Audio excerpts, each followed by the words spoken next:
할렐루야. 하나님의 사랑과 은총은 지금도 햇빛이 우리들을 향해서 끊임없이 쏟아지고 있고, 또 적절한 때에 비를 주셔서 곡식이 자라게 하시고 또 축복하신 것처럼 그 하나님의 은혜는 지금도 우리를 향해서 끊임없이 쏟아붓고 있는 것에 대해서 감사를 드립니다.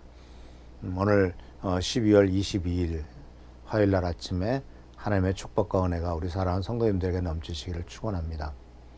오늘은 어제 이어서 빌립보서 2장 6절에서 8절까지 나와 있는 말씀 속에서 예수님의 생애를, 예수님의 삶을 규정한 세 가지 분야를 같이 한번 생각해 보려고 합니다. 빌립보서 2장 6절에서 8절을 제가 읽습니다. 그분은 하나님과 똑같이 높은 분이셨지만 결코 높은 자리에 있기를 원하지 않으셨습니다. 오히려 높은 자리를 버리시고 낮은 곳으로 임하셨습니다. 사람의 모습으로 이 땅에 오시고 종과 같이 겸손한 모습을 취하셨습니다. 이 땅에 계신 동안 스스로 낮은 자가 되시며 하나님께 순종하셨습니다. 예수님은 목숨을 버려 십자가에 달려 돌아가시기까지 하나님의 말씀을 따랐습니다. 이 빌립보서 2장 6절에서부터 8절까지 나오는 말씀은 크게 세 부분으로 이루어집니다. 하나는 7절에서 8절까지 나오는 말씀 속에서 하늘 영광을 버리시고 낮은 자리에 오셔서 아주 이 땅에서 스스로 낮은 자가 되셨다라고 하는 것입니다. 그 두 번째는 하나님께 순종하는 삶을 살았다는 것이고, 세 번째는 하나님의 말씀을 따랐다라는 것이죠. 그래서 이 부분에 대해서 짧게 한번 생각해 보도록 하겠습니다. 첫 번째는 바로 하늘 영광을 버리고 오신 것이죠. 자, 예수님이 이 땅에 태어나셨을 때 예수님의 생애를 기록한 것은 마태복음과 누가복음 두 군데밖에 없습니다. 마가복음과 요한복음에서는 예수님의 생애에 대한 얘기가 없습니다. 근데 마태복음은 이제 예수님이 하나님의 아들이란 것을 드러내고 다윗의 후손이다 하고 하는 것을, 왕 중의 왕이다 하는 것을 드러내기 위해서 예수님의 탄생 역사에서, 탄생에 대한 기록에서 아주 독특한 기록을 하나 남깁니다. 그것은 바로 뭐냐면 동방에서 박사들이 별을 보고 유대인의 왕이 태어난 것을 찾으러 예루살렘에 도착했다라고 하는 기록입니다. 우리는 흔히 이 기록을 따라서 예수님이 탄생하신 밤에 그 동방 박사가 정확하게 그 자리에 참여한 것으로, 그리고 동참해서 경배한 것으로 생각하기 쉽습니다만은 사실은 그렇지는 않습니다.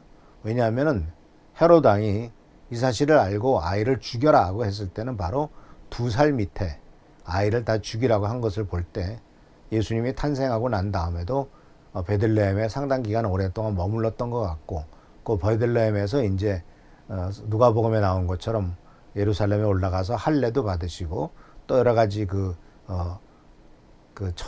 갓 태어난 어린아이가 받게 되는 모든 과정을 겪게 된 것을 보게 됩니다. 그런 다음에 이제 동방 박사들이 찾아온 것으로 기록을 볼 수가 있고요. 이제 역사적인 기록에서는 그 다음에 이제 도망치신 것을 보게 됩니다.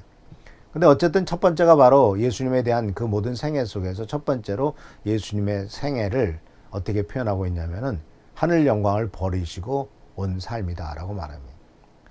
동방 박사들이 예루살렘에 찾아왔습니다. 그리고 하필 찾아간 것은 누구의 집이었냐면 바로 헤롯 왕의 그 궁궐로 찾아갑니다.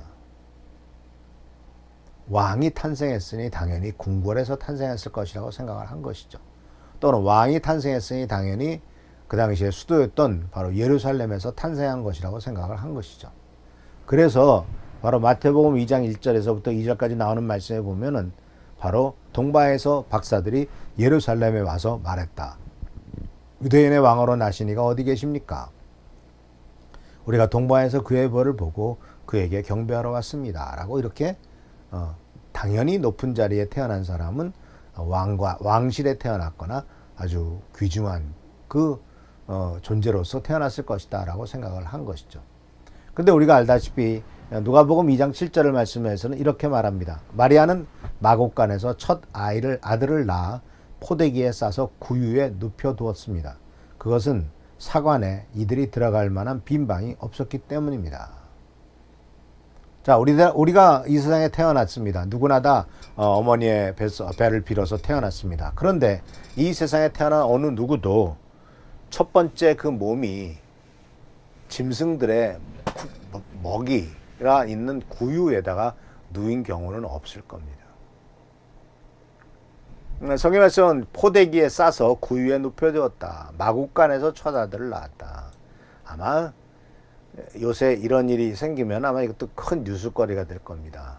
모든 대부분 병원에서 낳죠. 또는 병원을 가다가 무슨 뭐 구급차에서 낳았다라든가 무슨 뭐 구급 헬기에서 낳았다든가 이런 것도 역시 이슈가 되는 세상인데 예수님이 아니라 어떤 인간, 다른 사람이 이 세상에서 태어났는데 마국간에서 태어났다 그러면 아마 예수님의 후예라고 하면서 아마 또 한참 시끄러울 겁니다. 근데 이 예수님이 이렇게 태어나신 것은 바로 하늘 영광을 버리고 오신 대표적인 모습이라고 볼 수가 있죠. 그러니까 사람이요, 흔히 하는 말로 작은 차 타다 큰 차 타는 건 쉽지만 큰 차 타다 작은 차 타려면 어렵다라고 말한 얘기는 높은 자리에 있는 사람이 낮은 자리에 내려가기가 어렵다라는 것이죠. 이미 우리의 그 육체와 생각은 아주 고급스러운데 또는 어떤 럭셔리한데 익숙해지면은 그 밑에는 쳐다보지도 않고 또 자기 상황이 그렇게 되지 않더라도 그 밑에 상황에 내려가서 그렇게 사는 것을 잘 받아들이지 못하는 그러한 문제가 있는 것 같습니다. 근데 하나님께서는 그렇게 하지는 않으셨습니다. 인간을 구원하기 위해서 기꺼이 당신께서는 낮은 자리를 선택하셨고 바로 낮은 자리에 그 중에서도 어느 누구도 어느 인간도 감히 내려갈 수 없는 가장 낮은 자리에 들어가신 것을 우리는 예수님의 탄생을 통해서도 볼 수가 있죠. 그리고 두 번째로 이제 오늘 말씀에 보면 하나님께 순종했다라고 말하죠. 그리고 어느 정도 순종했느냐? 죽기까지 순종이었다라고 말합니다. 그래서 이 예수님의 순종은 정말 그 겟세마네 동산에서 이제 그날 밤에 체포돼서 그 밤새도록 조리돌림 당하고 고통당하고 그 다음날 이제 십자가에 달려 죽을 것이라고 하는 사실을 모두 아신 입장에서는 얼마나 고통스럽겠습니까? 도망칠 수도 있었겠죠. 그런데도 이 겟세마네 동산에서의 기도를 보면 뭐라고 되어 있냐면 아버지, 만일 아버지의 뜻이면 내게서 이 잔을 거두어 주십시오. 그러나 내 뜻대로 되게 하지 마시고 아버지의 뜻대로 되게 하여 주십시오 라고 말씀하심으로써 예수님께서는 아버지의 뜻에 순종하신 것을 볼 수가 있습니다. 근데 우리는 누가복음 22장 42절 나오는 말씀을 통해서 우리가 뭘 배울 수 있냐면 예수님도 순종하는데 무슨 말이 떨어지면 그렇게 하겠습니다라고 바로바로 순종한 것이 순종하셨습니다만은 인간으로서의 고뇌와 번뇌를 무시해서는 안 된다는 겁니다. 예수님도 육체를 가진 인간이에요. 고통을 느끼고 당합니다.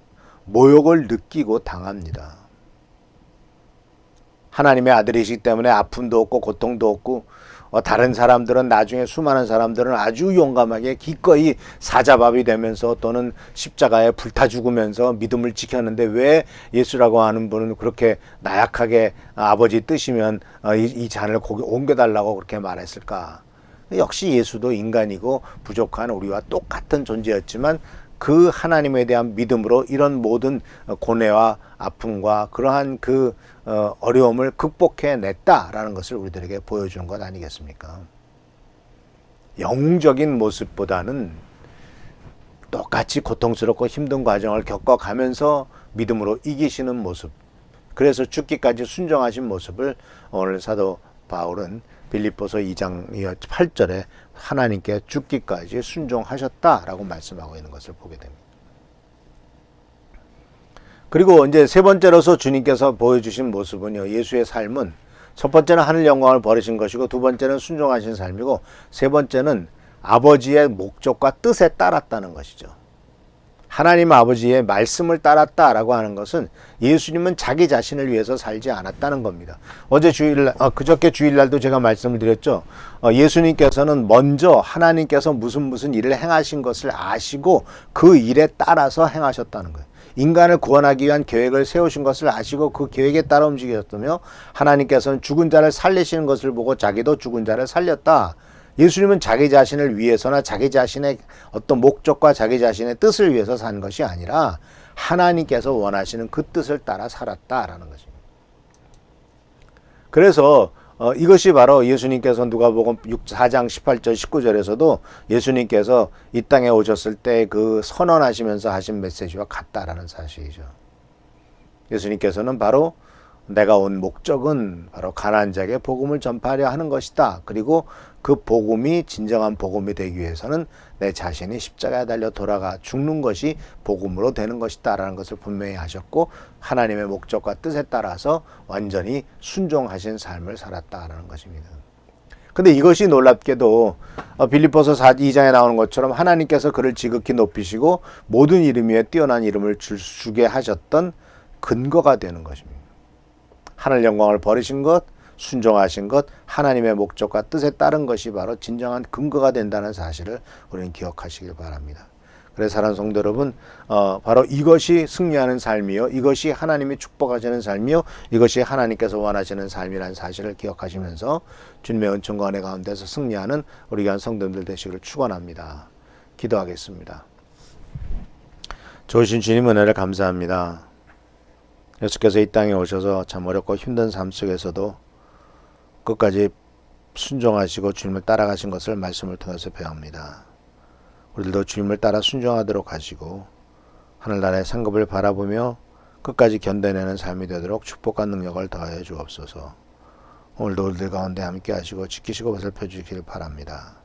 연약하고 불가능하고 부족한 우리의 육체와 우리의 삶을 주관하여 주시고 다시 한번 힘과 용기를 주셔서 잘 감당할 수 있도록 주여 축복하여 주옵소서. 주께 감사하고 예수님의 이름으로 기도합니다. 아멘. 계속해서 성도들을 위해서, 교회를 위해서, 나라 민족을 위해서 코로나가 종식되도록 기도해 주시기를 부탁드립니다. 하나님의 축복과 은총이 함께 하시길 축원합니다. 할렐루야. 아멘.